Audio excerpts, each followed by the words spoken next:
Hi student, GID online class में आप सबका स्वागत है। और आज की क्लास में जानेंगे सप्लायर या टैक्स के बारे में, इसकी एंट्री कैसे करते हैं। हाँ, जो उसके पहले हमको जानना है इनवॉइस प्रिंटिंग के बारे में।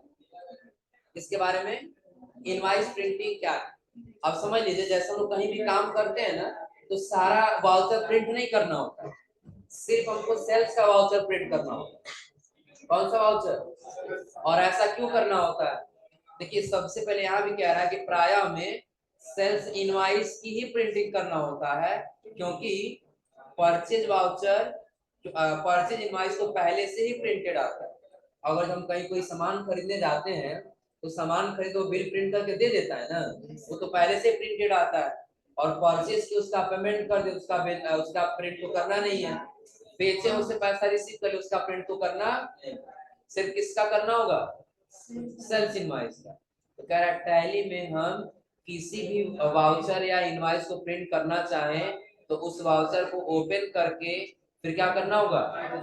ऑल्ट के साथ पी बटन प्रेस करना होगा। देखिए, थोड़ा सा ये है कि पहले आप ऑल्ट के साथ पी बटन प्रेस करेंगे, फिर कंट्रोल बटन प्रेस करेंगे, लेकिन सबसे बेहतर आप जिसको प्रिंट करना चाहते हैं उसको ओपन करिए। कंपनी हम लोग कहाँ पे है? डी ड्राइव में है ना, टैली 4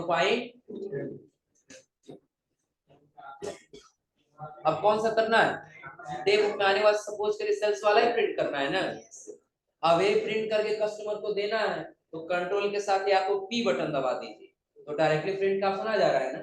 नहीं तो यदि आप ऑल्ट के साथ पी बटन दबाएंगे तो फिर आप करंट वाले पे क्या करेंगे, यानी कि फिर कंट्रोल के साथ। तो अगर जो आप प्रिंट करना चाहते हो प्रिंट कर लीजिए, नहीं तो प्रीव्यू देखना चाहते तो कहाँ जाएंगे? प्रीव्यू में आ जाए। जैसे क्लिक करने के यहाँ पे दिख रहा है प्रीव्यू का, ऑल्ट के साथ जेड बटन दबाएंगे तो जूम होगा। नोट कर लीजिएगा, प्रीव्यू के समय यदि जूम करना है पेज को तो ऑल्ट के साथ जेड बटन।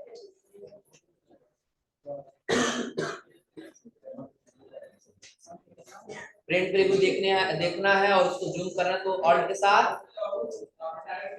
हो जाएगा ना। तो ऐसे प्रिंट करना तो प्रिंट हो जाएगा। हाँ, कॉन्फ़िगर क्या है, कुछ ऑप्शन आपको दिखाना है, कुछ नहीं दिखाना है, कुछ आपको चेंजिंग करना, तो उसके लिए कहाँ पे आ जाएंगे? कॉन्फ़िगर में। और यहाँ आने के बाद देखिए सिंपल फॉर्मेट को यस कर लेंगे ना, तो कुछ अजीब दिखाई देगा। इसको ऑन किए हैं सिंपल फॉर्मेट को, तो ऊपर देखिए कौन सा हेडर है कुछ पता चला जाता। लेकिन वही अगर हम कॉन्फ़िगर में गए और सिंपल फॉर्मेट हम नो कर दिए और अब यदि आएंगे तो अब देखिएगा प्रीव्यू, अंतर दिख रहा है ना। तो ऐसे कुछ ऑप्शन आपको दिखाना है, कुछ नहीं दिखाना है, उसके लिए कहाँ पे आना होगा? कॉन्फ़िगर। इतना क्लियर है ना।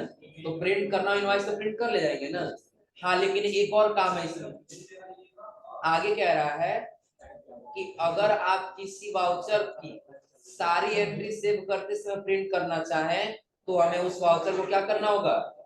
अल्टर कर सकते हैं, लेकिन उस वाउचर को अल्टर करना होगा। मतलब समझ लीजिए, जैसे सपोज करिए कि आप सेल्स वाउचर में सेल कर रहे हैं, जो भी गुड्स सेल करेंगे सेल्स वाउचर नहीं करेंगे ना। अब हम चाहते हैं उस वाउचर को जैसे सेव करें तो तुरंत ही प्रिंट करने का ऑप्शन दे जाए। अगर जो अभी हम किसी वाउचर को ओपन कर लें और देखिए कंट्रोल ए करें तो एक्सेप्ट हो जा रहा है ना, प्रिंट करने का ऑप्शन दे रहा है? नहीं दे रहा है ना। हम चाहते हैं जैसे सेव करें प्रिंट करने का ऑप्शन दे, तो उसके लिए हम उस वाउचर को क्या करेंगे, और उसके लिए क्या करना होगा? गेटवे ऑफ टैली पे जाना होगा। वहां आने के बाद फिर कहाँ पे आना होगा? अल्टर, और उसके बाद से वाउचर टाइप में आना होगा। और वहीं अल्टर में आने के बाद से आपको दिखाई सेलेक्ट कर लेना वाउचर को, और वहां आपको एक ऑप्शन दिखाई देगा प्रिंट वाउचर आफ्टर सेविंग, उसको क्या करना होगा? आ समझे ना। तो सपोज करिए B2B का ही हमको करना है, तो एस्केप से वापस आ जाएंगे, पहले अल्टर में आना होगा ना, उसके बाद से अब वाउचर सेलेक्ट कर लेंगे, B2B का चाहिए ना, तो आपको यही दिखाई देगा प्रिंट वाउचर आफ्टर सेविंग, अभी नो है ना, इसको क्या कर लेंगे? कंट्रोल ए से। B2B के लिए था, B2C के लिए भी करना तो इसको भी यस कर लीजिए, हो जाएगा ना। कंट्रोल ए से अब कभी भी आप कोई नया ट्रांजेक्शन करेंगे अगर जो ना आपसे, जैसे जो पुराना हम किए अगर जो उसी को दोबारा से हम सेव करें, देखिए अपने आप ऑप्शन लिखे आ जाएगा प्रिंट करने, कंट्रोल ए। इसके पहले नहीं दिया था ना, लेकिन अब देखिए आ गया अपने आप। तो प्रिंट करना है तो प्रिंट करिए, अन्यथा प्रीव्यू चेक करना है तो हो जाएगा ना। तो ये प्रिंट वाउचर आफ्टर सेविंग क्या क्लियर हो रहा है ना। जो वही स्क्रीनशॉट दिया गया आपको, ये वही प्रिंट वाउचर आफ्टर सेविंग को क्या करना होगा यार, ऐसा करने से जैसे ही हम वाउचर एंट्री करते समय वाउचर को क्या करेंगे, सेव करेंगे, तुरंत ही प्रिंटिंग का ऑप्शन शो हो जाएगा। आ समझे ना, जैसे वाउचर को सेव करें तुरंत क्या हो जाएगा, सेव। और अब कह रहा अगर किसी पुराने वाउचर को प्रिंट करना चाहे तो हमें डे बुक से वाउचर को सीधे क्या करना होगा, ओपन करके अल्ट के साथ पी बटन दबाकर भी प्रिंट कर सकते। पहले से सेव किए हैं और बाद में उसको प्रिंट करना है तो आप डे बुक में जाइए और वहां से उस ट्रांजेक्शन को सेलेक्ट करके क्या कर सकते हैं, प्रिंट कर सकते हैं। और अगर जो आप यस कर दिए हैं तो जैसे ट्रांजेक्शन करके सेव करेंगे तो सेव करते ही आपको प्रिंट करने का ऑप्शन मिल जाए। क्लियर है ना। और उसके आगे जब आएंगे तो अगला क्या दे रहा है, सप्लायर इंक्लूसिव ऑफ। तो इस फीचर का कब यूज करेंगे समझ लीजिए, कुछ ऐसा गुड्स है जो हम खरीद रहे हैं तो उस पे पहले से ही टैक्स लगा है, आपको अलग से देने की आवश्यकता नहीं। जैसे अगर आप 10,000 का कोई सामान खरीद रहे हैं तो 10,000 के अलावा आपको अलग से इसमें सीजीएसटी और जीएसटी नहीं देना, वो जीएसटी इसी में जुड़ा रहेगा। 10,000 में ही जीएसटी लगा हुआ है कि जीएसटी लगाने के बाद से टोटल अमाउंट 10,000 ही आना चाहिए, उससे अधिक नहीं आना चाहिए। वो आपका कौन सा ट्रांजेक्शन कहलाएगा, सप्लायर इंक्लूसिव ऑफ टैक्स। जो कह रहा है जब हम गुड्स को सेल करने के लिए वाउचर एंट्री करते समय ऐसा रेट भरना चाहे जिसमें टैक्स पहले से क्या होगा, पीले को काट करके पहले लिख लीजिएगा, पीले लिखा है ना, उसको काट करके आप पहले से लिख लीजिए। पहले से इंक्लूड हो यानी कि जुड़ा हो तो उसके लिए क्या करेंगे, उसके लिए हमें सप्लायर इंक्लूसिव टैक्स का फीचर क्या करना होता है, एनेबल करना होगा। पहले क्या करना है, इस फीचर को इनेबल करना होगा ना। उसके लिए क्या है, आपको कहाँ जाना होगा, वाउचर और फिर किसमें, कॉन्फ़िगर में जाएंगे और वहीं आपको दिख जाएगा provide rate inclusive of tax for stock item, उसको क्या कर लेना होगा। फीचर क्या समझा रहा है ना कि रेट भरने अगर जाएंगे हमको ऐसा रेट भरना है जिसमें जीएसटी पहले से इंक्लूड है, यानी कि अलग से जीएसटी देने की आवश्यकता नहीं। तो उसके लिए इस फीचर को क्या करना होगा, यस करना होगा। हाँ कह रहा है कि ये फीचर एनेबल करने के बाद वाउचर में अब हमको दो रेट क्या होगा, दो दो रेट चित्र के अनुसार दिखाई देगा। रेट का कितना कॉलम दिखाई देने लगेगा, दो। और कह रहा है इस बार एंट्री करते समय रेट जो इंक्लूड ऑफ टैक्स लिखा है उसी कॉलम में रेट भरना होगा।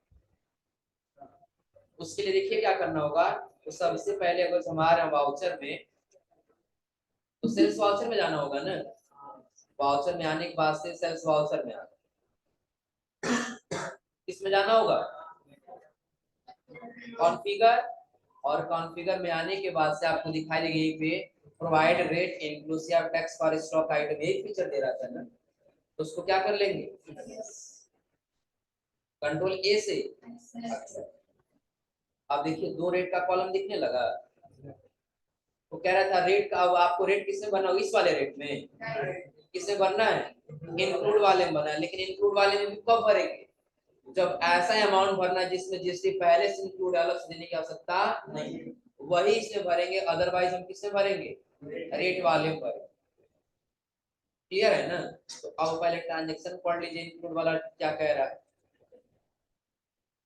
यही है ना, एज ऑन 1 अप्रैल 2020, 1 जुलाई दिया है ना, 1 जुलाई 2020 सोल्ड 1 पीस, हम बेचे 1 पीस क्या, तो लेनोवो जी56 डेस्कटॉप।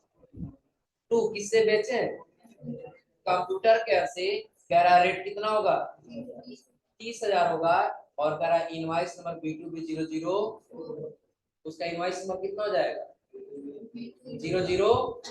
तो अब क्या करेंगे, जब हम यहाँ पे आएंगे तो B2B में हमको आ जाना होगा, और रेफरेंस लिख भी लेंगे B2B00।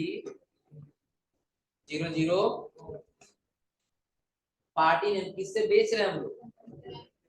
कंप्यूटर केयर से बेच रहे हैं ना, तो यहाँ ले लेंगे कंप्यूटर।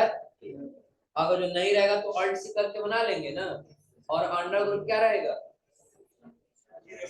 सन्ड्री डेब्टर, क्योंकि कस्टमर है तो डेब्टर्स, और सप्लायर होता तो क्या रहता है? उसके बाद से जब आगे आएंगे तो आगे कह रहा है कि आपको क्या करना होगा, आइटम बताना होगा। क्या है? Lenovo G56 text. देखिए कितने रुपए में सेल कर रहे हैं, तो जीएसटी लगाने के बाद भी तीसरा आना चाहिए ना, अगर इंक्लूड है तो उसके लिए पहला हम यहाँ पे लगाएंगे क्या, लोकेशन कहाँ पे रखे हम लोग, कितना पीस बेचना है, तो रेट हमको इसमें भरना होगा। इंक्लूड वाले में देखिए उसी में इंक्लूड है कितने रुपए में, तो अमाउंट निकल करके आ गया 18% माइनस कर देगा और आ गया 25,430 रुपए 73 पैसा। यह गुड्स का रेट है, किसका रेट है, गुड्स का, प्लस बाकी का जो अमाउंट है वो बाकी का अमाउंट इसमें क्या लगा हुआ है, टैक्स लगा हुआ है। तो पूरा मिलाकर क्या फिर से 30 आया हुआ है, जीएसटी अलग से नहीं जोड़ा है ना, यानी कि इसी 30 में जीएसटी इंक्लूड है। जो बाजार देखिए इंक्लूड वाला कितना था, जिसमें से आपका अमाउंट कितना कितने का गुड्स पड़ा है, 25,423 रुपए 73 पैसे, जिसमें से आपका 2,288 रुपए 14 पैसा क्या है, सेंट्रल टैक्स है, और फिर वही 2,288 रुपए 14 पैसा क्या है, यस स्टेट टैक्स है।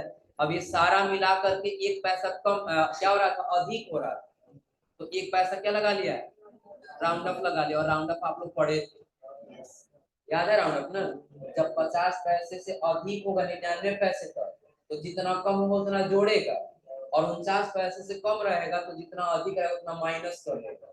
तो एक पैसा अधिक हुआ तो अपने आप क्या कर लिया, हो जाएगा। तो ऐसे अगर जो आपको ट्रांजेक्शन करना है तो कर ले जाएंगे लोग, और फिर कंट्रोल ए से देखिए सेव करते प्रिंट का ऑप्शन आ गया है ना, क्योंकि हम प्रिंट जो आपका सेव वाला था उसको क्या किए, यस, नहीं करना तो स्केप से वापस आ जाए। तो यहाँ तक ट्रांजेक्शन क्लियर हो रहा है ना, हो जाएगा। अब इसके बाद से आता है अगला क्या, सेल्स ऑफ, हाँ आप समझ लीजिए सेल्स ऑफ एसेट्स क्या है। तो इसके पहले अगर जब हम बहुत सारा गुड्स खरीदे थे, लेकिन उसके साथ साथ अपना एक एसेट्स भी खरीदे थे, जो बिजनेस में ऑफिस यूज के लिए खरीदे थे, आ समझे ना। अब वैसे ही वही अपना एसेट्स हम क्या करेंगे, बेचेंगे।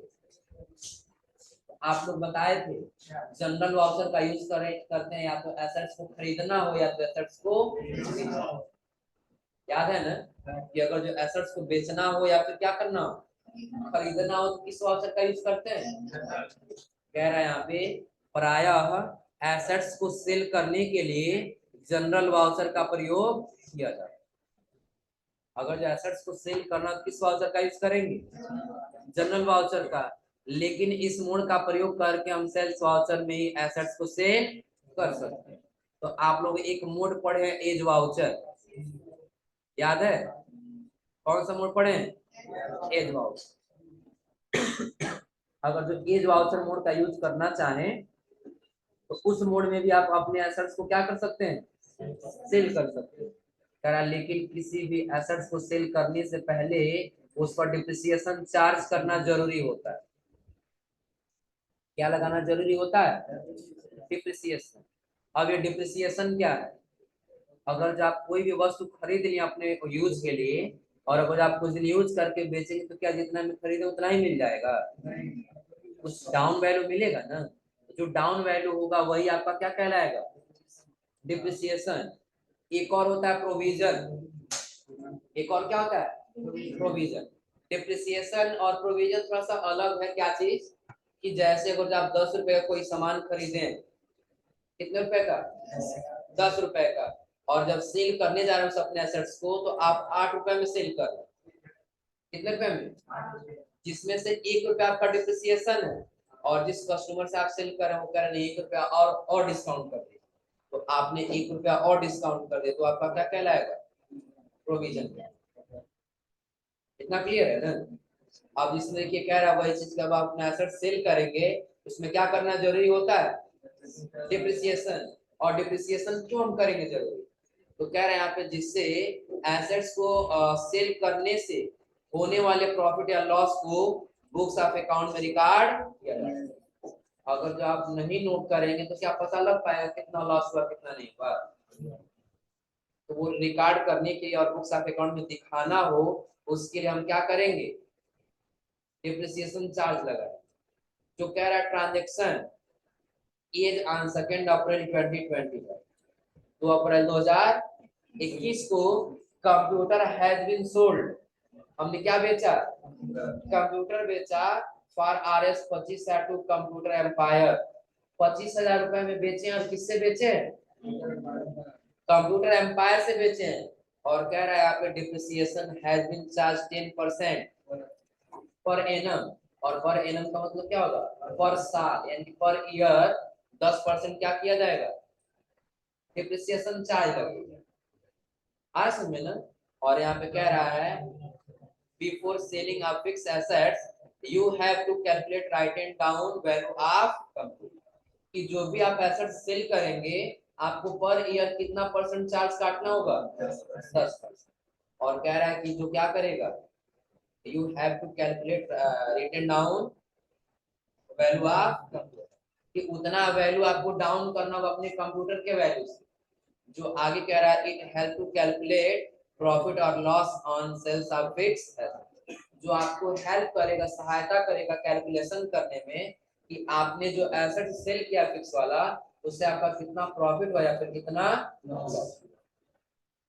इतना क्लियर है ना? और आगे कह रहे हैं आपके सॉल्यूशन के लिए आपको लेजर क्रिएट करना हो, पहले किस नाम से? डिप्रिसिएशन। अब आप बताइए डिप्रिसिएशन होगा तो हमारा वो लॉस ही जा रहा है ना, एक्सपेंस हो रहा है ना। तो बता रहा है अंडर ग्रुप क्या रहेगा? इनडायरेक्ट।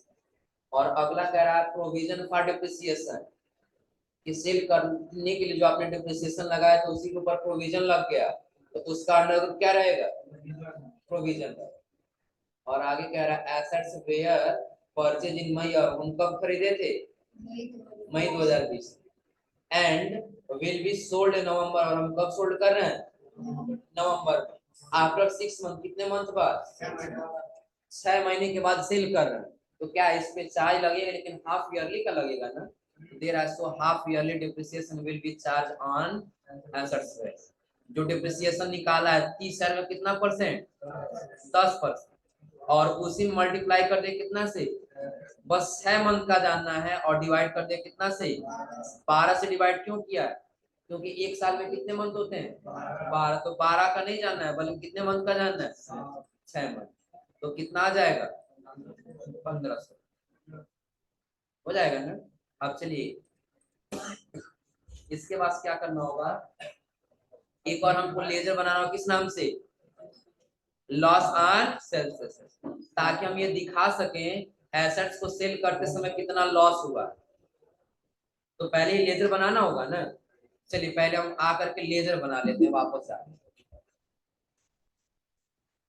क्या बना लेंगे पहले? तो लॉस ऑन सेल्स एसेट्स का अंडर ग्रुप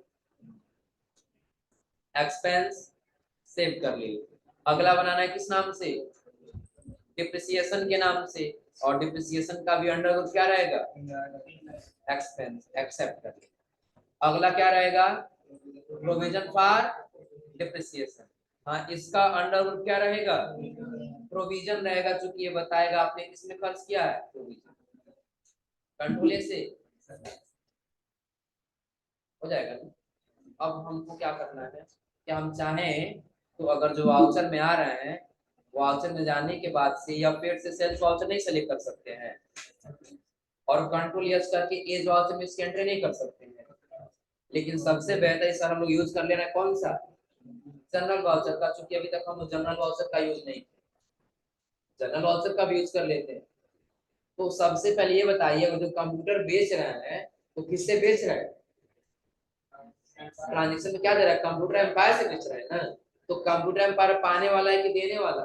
पाने वाला है ना, तो पाने वाला है तो डेबिट होगा कि क्रेडिट होगा? क्या होगा? तो हम यहाँ ले लेंगे, रेफरेंस नंबर दिया उसका, नहीं दिया है ना, हम यहाँ पे भर लेंगे 0 का। हाँ उसका कह रहा है कम नहीं है तो छोड़ देंगे, वैसे ही तो 0 हम भर लेते हैं। हाँ भर लेंगे, किससे हम सेल कर रहे हैं? कंप्यूटर एम्पायर दिया, क्या दिया? कंप्यूटर एम्पायर से सेल कर रहे हैं, तो न्यू रेफरेंस है इसका ना, नया रेफरेंस ले लिए, कितने रुपए हम सेल कर रहे हैं? 25,000। तो एक अकाउंट डेबिट हो गया है ना। अब आप बताइए जब हम कोई एसेट्स बेच रहे हैं तो उसमें हमारा डिप्रिसिएशन भी लग रहा है ना, डिप्रिसिएशन फॉर प्रोविजन भी लग जा रहा है, तो डिप्रिसिएशन फॉर प्रोविजन कितना लग रहा है? 1500 ही कैलकुलेट हुआ यहाँ पर ना। तो हम जब यहाँ पे आएंगे तो अगला इसको डेबिट करेंगे और यहाँ पर रख लेंगे डिप्रिसिएशन फॉर प्रोविजन, ये वाला है ना। कौन सा लगा है? डिप्रिसिएशन सिर्फ लगा है ना, प्रोविजन फॉर डिप्रिसिएशन। तो पहले लगाएंगे प्रोविजन फॉर डिप्रिसिएशन, कितने रुपए से? 1500। एक और अकाउंट डेबिट करना है, हम खरीदे थे 30,000 रुपए में और 25,000 रुपए में हम उसको बेच दे रहे हैं, और हम अपना मान ली कि 10% है तो हाफ ईयरली 1500 चला गया, तो बाकी हम उसको कितना डिस्काउंट दे दे रहे हैं? तो 3500 हमारा क्या चला जाएगा? Debit. Loss on sales assets, कि एसेट्स को सेल करते समय लॉस यहाँ पे कितना आ गया? लेकिन 1500 जो ये प्रोविजन जा रहा है, ये भी हमको 1500 किसमें दिखाना है? एक्सपेंस में ही दिखाना है। तो उसको अगले ट्रांजेक्शन बताएंगे, पहले इतना समझ लीजिए। तो लॉस कितना हो रहा है हमारा? और कंप्यूटर हम खरीदे तो कंप्यूटर हमारे बिजनेस से जा रहा है ना। आप लोग पढ़े हैं कि जब भी कोई एसेट्स होता है, कोई धन वस्तु बिजनेस से जाता है तो क्या होता है? क्रेडिट, और आता है तो कंप्यूटर जा रहा है तो क्या हो जाएगा? तो खरीदे तो 30,000 क्या 30,000 का 0 का 0 हुआ, इसका हो जाएगा ना। फिर कंट्रोल एस इसको क्या कर लेंगे? अब पहले आप एक रिपोर्ट चेक कर लीजिए, कौन सा? Profit and loss account. तो अब यहाँ देखिएगा, जो एक्सपेंस है, तो एक्सपेंस में कहीं आपका 1500 रुपए दिख रहा है, कंप्यूटर बेचते समय 3500 का एक्सपेंस दिख गया, जो सेल्स है, लॉस हुआ हमारा, आखिर 1500 और भी तो गया है ना। तो उसके लिए ट्रांजेक्शन करेंगे, हाँ एक और जनरल में करेंगे। यहाँ पे क्या करेंगे, हम दिखा देंगे डिप्रिसिएशन हमारा चला गया कितने रुपए? 1500। और ये 1500 आया कहाँ से? Provision for depreciation. तो अब प्रोविजन फॉर डिप्रिसिएशन का 1500 हॉट करे किसमें चला गया? डिप्रिसिएशन में चला गया है ना। अब जाकर के चेक करिए आप क्या, प्रॉफिट एंड लॉस अकाउंट। तो अब देखिए एक्सपेंस में 1500 रुपए और जुड़ गया डिप्रिसिएशन का ना। तो यह बुक्स ऑफ अकाउंट से आपको दिखाना है कि आपका इतना लॉस हुआ है, उसके लिए आपको डिप्रिसिएशन करना क्या होगा? जरूरी। तो अगर जो किसी एसेट्स को भी सेल करना है तो कर ले जाएंगे ना। जो वही कह रहा है कि आपको क्या चेक करना होगा? Profit and loss account. क्या दोनों का दोनों दिख रहा है ना, डिप्रिसिएशन और लॉस ऑन सेल्स एसेट्स वाला। लास्ट वाला जो ट्रांजैक्शन नहीं किया जनरल वाला, क्या ये दिख रहा था? नहीं दिख रहा था। अब जैसे जनरल का एंट्री कर दे इसमें डिप्रिसिएशन वाला भी दिखने लग जाएगा, हो जाएगा ना, कोई दिक्कत इसमें? तो इतना कर ले जाएंगे लोग ना। तो नहीं हो तो आज आप लोग यहाँ तक करके आइए लोग, और अगली क्लास आप लोग बताएंगे डेबिट नोट वाउचर और क्रेडिट नोट वाउचर। क्लियर है ना। और डेबिट नोट वाउचर के बाद हमको लास्ट जानना है इसमें, वही सर्विस को सेल करना है, और सर्विस को सेल करने के बाद से फिर हम लोग का ये नोट्स क्या हो जाएगा कंप्लीट। तो यहाँ तक आज आपको करके आइए।